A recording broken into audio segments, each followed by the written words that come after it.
Hello everybody, it's me, Kid and Pop-Up Gaming Johnson Cole, your Bonnie FNAF, and today I'm going to be showing you how to make a glitch in the Eas Scenarios.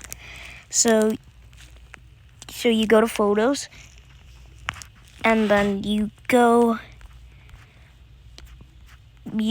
to, these will be coming soon, so stay tuned for that. First thing we're going to try,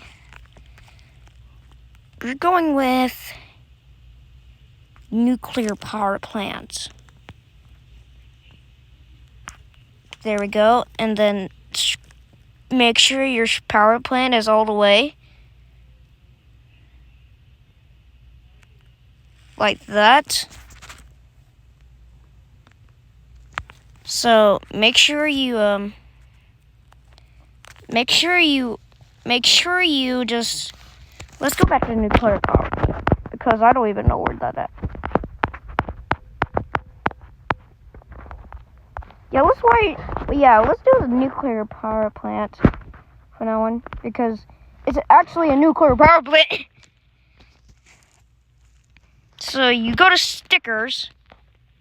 No. You go to decoration, and then you click on this, and then,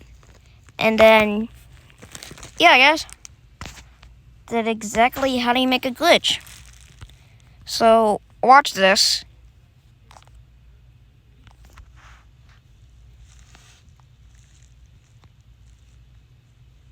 So guys, make sure you make this in your power decoration. I will see you in the next video. Make sure you guys subscribe and I'll comment below how to make next. Bye.